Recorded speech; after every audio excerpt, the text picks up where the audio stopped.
In your leadership, in your role, in the area you work in, how can you be relentless in the pursuit of success and excellence without being ruthless or reckless?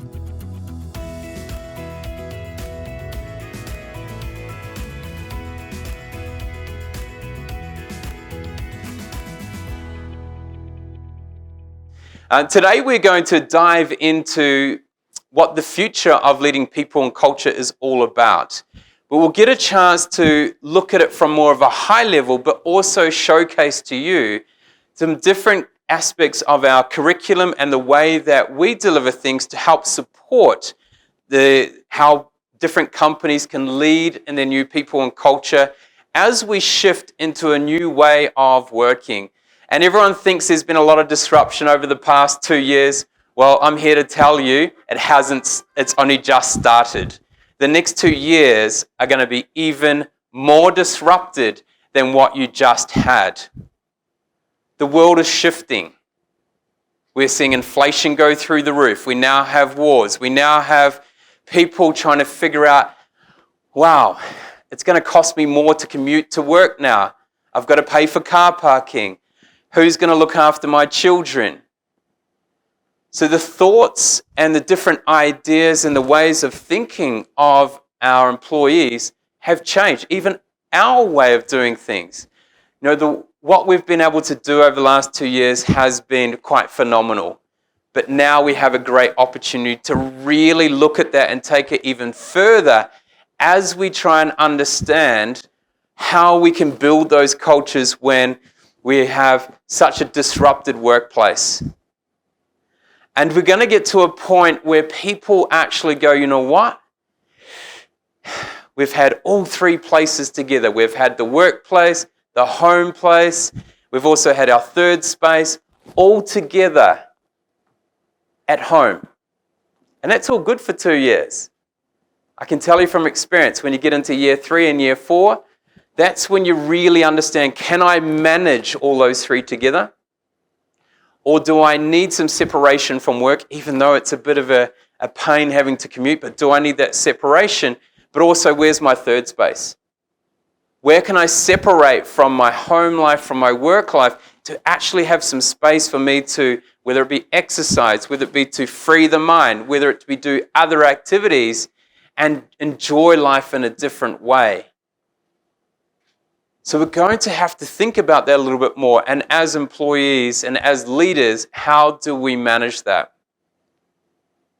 Now, over the last few centuries, we had a very business-centric way of working. It was all focused around the business. How much profit can we get? How big can we get? How can we dominate the market? But then the last sort of decade, we have seen the shift towards client centricity. How can we build our services and products to support the needs and the desires of our clients? How can we be more client centric? And as we went through that last decade, we started fusing more human centricity. How can we be there more for the human? But now we have a massive domination of employee centricity. And business centricity and human centricity and client centricity are really small little bubbles. And then we've got this massive employee centricity. Now, don't get me wrong, we needed it, but it's a problem. The workplace ecosystem is going to really struggle if we maintain this huge employee centricity and we aren't able to balance that human centricity, that client centricity, and that business centricity. The bubble will burst. So how can we manage this? These are big things that we've got to think about, because we can't just go, all right, we're going to squish that employee centricity. It ain't going to work. They're going to leave really fast. And as we've known, people are moving to different organizations for things. So what do people want now? What do employees want? What do leaders want? What have people realized over the past couple of years? They want freedom. They want a sense of purpose. not only their own purpose, but they want to understand, how do I fit in the purpose of the company? They also are looking for collaboration. People like to do things with other people. How many successful people in this world, or business in this world, have been done by one person? No successful athlete has done it by themselves. It requires collaboration and different thoughts and ideas to actually lead forward. And people enjoy collaborating. So how can we do that in the remote working world? But most importantly, as employees, as people inside the organization, the thing that is most important, that has really shone through over the last couple of years, it's always been there. It's been simmering away, but it's finally risen to the surface. And that is the importance of a sense of belonging. People want to feel connected. How can you create that sense of belonging inside your organization? Now, someone pointed out to me before, and it's pretty hard to tell, that I come from New Zealand. And in New Zealand, in our Māori Aboriginal language, we have a word called whakapapa. And whakapapa means belonging. It's like an unbroken chain from our ancestors that intertwines like a piece of DNA and comes through to the current and then on to the future. And this unbroken chain, this DNA type way of being, includes everyone that has been there before. It's a piece of them. We can't remove that, and we shouldn't remove that. It's interwoven, and then with every DNA of not only our employees, but every person we interact with, what is that sense of belonging that we can create so that we can leave a lasting legacy for generations we never meet? How can we create that? That sense of belonging. It's crucial to culture going forward, and it's crucial to employees want to stay at your organization. If you want to be the employer of choice, you're going to need to capture those things such as freedom, such as purpose, such as collaboration, but most importantly, how do you bring that all together as a sense of belonging? It's a really important thing to take into consideration. Now, as leaders, we can't just create this sense of freedom and let everyone do what they like. You know, we've talked about flexible working and a flexible lifestyle and a flexible this, but what is crucial is we must have flexible boundaries. People do not operate without boundaries. Think about when you've got a young kid at school and you watch them, they get into trouble and they get more trouble and they keep going, they ride their bicycle further over bigger jumps until someone either gives them a hard line boundary or they find the boundary. Now, we don't want kids hurting themselves or going even further, and we don't want that with our employees. How can we create flexible boundaries where people know, okay, cool, there's the line when it comes to this behavior is appropriate or not. Here is the line when it comes to this is the way we collaborate and work together. But where's the flexibility and the freedom inside of them for them to express themselves while you still create boundaries? And it's important to talk to your employees about this and allow them to help you create flexible boundaries rather than totally flexible freedom.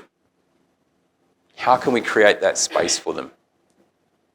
Now, as leaders, it's important that we set a really, really important example of what is excellence or driving towards excellence. And it's important that we create what we would look at as your gravity of leadership. Now, is your gravity of leadership a gravitational push or a gravitational pull? In the way you lead, the way you act, the way you behave, the way you interact, is that pushing people away? Or is that like a magnet and creating a gravitational pull towards you? How can you create that gravitational pull in towards you? Sorry, I just thought that disappeared. The light changed. And so it's important we understand that. Now, when we look at your gravity of leadership, it's important that we have a relentless approach to our leadership. How can we have a relentless approach to striving for excellence and the way that we're going? How can we have that undeniable commitment towards it? Now, it's not so much a commitment that we keep going 24 hours a day, 7 days a week. It's far from that, and I'll go a little bit deeper shortly. But when we are relentless in the pursuit of excellence, we must do it without being ruthless or reckless. How can we be relentless without being ruthless or reckless? I'll let that just sit with you for a moment. Who in this room likes tennis? A couple of tennis players. Who in this room knows Roger Federer? Rafa Nadal? Novak Djokovic? Okay, all right, we'll start with a sport analogy and then we'll go into a business one. So if we think about it, all three of them, up until this year, had won 20 Grand Slams. And now Nadal has one more. He's got 21. So amazing human beings. It's an amazing era for sport to see those three. Now, if you look at all three, they are relentless in their pursuit of being the best they can be in tennis. If we look at Federer, he is relentless, but he's not ruthless or reckless about the way he goes about it. So he's relentless in making sure that when he practices and prepares, his focus is on when he's at the tennis court. But when he's off, he's with his family. He is interacting in other aspects of life. He is not there just for himself all the time and that 100% focus on tennis. He knows he needs some time to recover and take away. He used to be a little bit reckless when he was young. He used to smash tennis rackets and he was a tantrum boy when he was young, but he's grown into that space of being able to deliver performance without being ruthless or reckless. Now we look at Nadal. Relentless.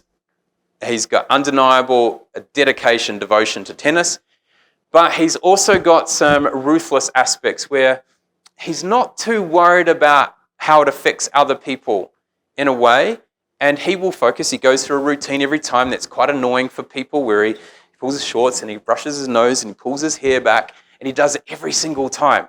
Now for him, he's okay with it, but that ruthless aspect where he pushes the time really annoys people. And then there's Novak Djokovic. Extremely driven for high performance. He has cold water spas, he has physios, he has nutritionists, all sorts coming with him everywhere he goes. He is probably thinks about the most important detail in recovery there ever is in high performance. But he's ruthless. He takes no prisoners and he's reckless. He doesn't care that if he travels unvaccinated to Australia that he might give COVID to everyone else, and he may affect the whole system by trying to be above the world. So why can't he just be like Roger Federer?